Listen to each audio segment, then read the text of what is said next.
Fala pessoal, Carlos Nascimento. Hoje nós vamos falar sobre como não pagar imposto no inventário. É possível isso? Sim, existem hipóteses que é possível se livrar do imposto na hora do inventário. A gente vai tratar sobre elas de forma simples, sem juridiquês. Vamos embora! Inventário é algo caro, todo mundo já sabe, ele é famoso por isso, tá? Só para se ter uma ideia, suponhamos que uma pessoa falece e deixa uma casa avaliada em 500 mil reais, tá? O valor de mercado dessa casa é 500 mil reais. Para fazer inventário dessa casa, só da casa, se foi o único bem que a pessoa deixou, vai se incidir aí um imposto no estado de São Paulo de 4%, tá? O ITCMD, que é o imposto incidente no inventário, imposto sobre transmissão, causa mortes, ou seja, decorrente de morte e doação. Então, esse imposto incide tanto no inventário quanto em uma eventual doação que a pessoa faça em vida. É de 4% sobre o valor do bem, tá? A alíquota no estado de São Paulo, aqui no estado de São Paulo, é de 4%. Em outros estados da federação, essa alíquota pode ser maior ou menor. Por exemplo, Minas Gerais, se eu não me engano, é 5%. No Rio de Janeiro, ela varia de acordo com o valor dos bens. E cada estado vai ser de um jeito. Mas aqui em São Paulo, seria 4%. Ou seja, num imóvel de 500 mil, nós estamos falando de 20 mil reais só de imposto, tá? Fora emolumentos de cartório, que é necessário pagar na hora do inventário, ou custos judiciais, se o inventário for judicial, tá? Honorários advocatícios, tanto se o inventário é feito em cartório quanto na justiça. Então, de fato, fica bem caro e o que mais pesa normalmente é o ITCMD, é o imposto. Em São Paulo, nós temos a Lei 10.705 do ano de 2000, tá? E essa lei prevê algumas isenções, alguns casos em que não irá incidir o ITCMD, certo? Eu vou ler para vocês o artigo 6º dessa lei. Eu vou ler especificamente o que fala sobre as isenções de bem imóvel, que é o que interessa para a gente aqui, tá bom? Existem outras isenções, mas que não dizem respeito a bens imóveis, essa eu não vou tratar. Diz o seguinte, o artigo 6º. Fica isenta do imposto. Inciso 1. A transmissão causa mortes. Primeira hipótese, que é a linha A. De imóvel residencial, urbano ou rural, cujo valor não ultrapassar 5.000 UFESPs, unidades fiscais do Estado de São Paulo, e os familiares beneficiados nele residam e não tenham outro imóvel. Então, são 3 requisitos para ter isenção aqui na primeira hipótese, tá? Não pode ultrapassar 5.000 UFESPs. O que é isso? Essa UFESP, Unidade Fiscal do Estado de São Paulo, é um valor estabelecido pelo Estado. Hoje, em 2024, está em R$ 35,36 cada UFESP, tá? Então a gente está falando de 5.000 UFESP, estamos falando de R$ 176.800.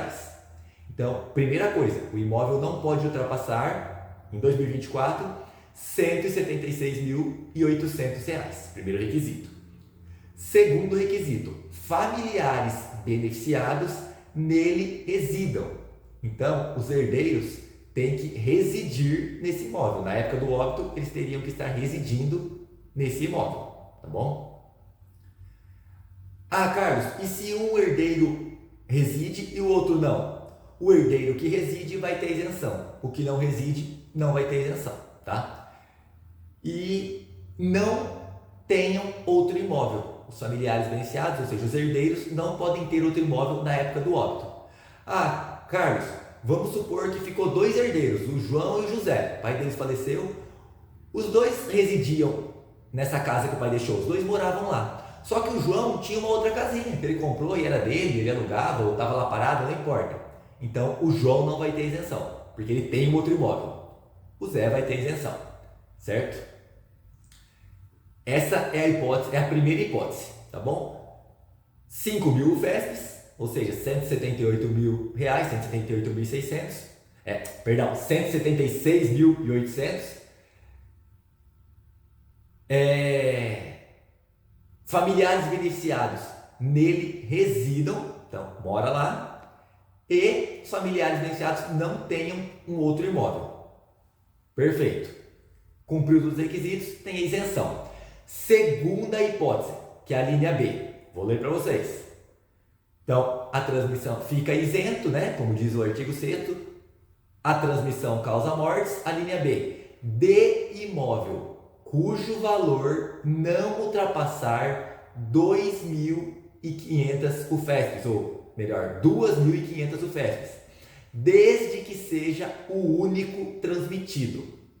Então aqui muda um pouquinho as configurações do negócio. O que a linha B fala? Ó, também vai ter isenção, além desse de 5 mil, pode ter isenção um imóvel de até 2.500 UFESPs, tá? Que vai dar hoje em 2024 R$ 88.400 e seja o único imóvel transmitido, não pode ter outro imóvel, tá? Então vamos supor que o falecido deixou ali um terreno de R$ 80 mil até 88.400 e só esse terreno, não deixou mais nada. Tudo bem, você vai fazer o inventário, mas não vai pagar o ITCMD, não vai pagar o imposto porque existe a isenção, tá? Mas ele só pode ter deixado esse terreno, não pode ter deixado nada mais. No de 5 mil FESPs, se ele deixou uma casinha de até R$ 176 mil, até 176.800 e deixou outros imóveis, sem problema.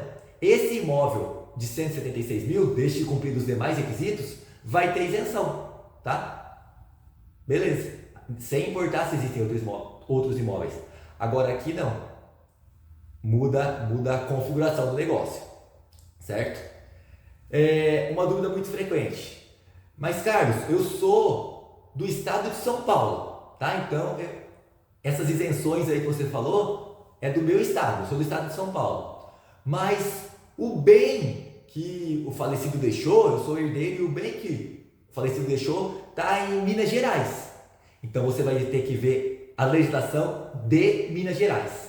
A Constituição Federal diz, no artigo 155, se não estou enganado, que a isenção vai ser, o bem vai ser, a situação do imóvel é que diz respeito a qual legislação vai vigorar. Ou seja, se o imóvel está em Minas Gerais, então você vai ver a legislação daquele estado. Tá? Se o imóvel está no Rio de Janeiro, você vai ver a legislação do Rio de Janeiro. Se o imóvel está em São Paulo, você vai ver a legislação de São Paulo. Sem importar aonde você mora, onde o falecido morava. O que conta é o lugar da situação do imóvel, o lugar onde o imóvel está estabelecido. Certo?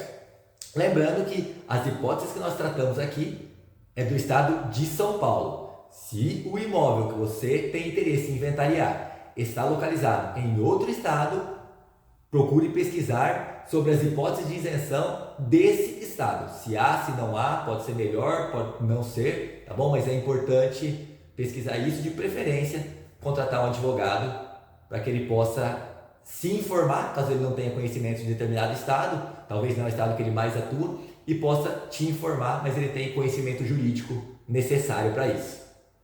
É isso que a gente tinha para tratar hoje, espero ter ajudado você, um grande abraço, que Deus te abençoe.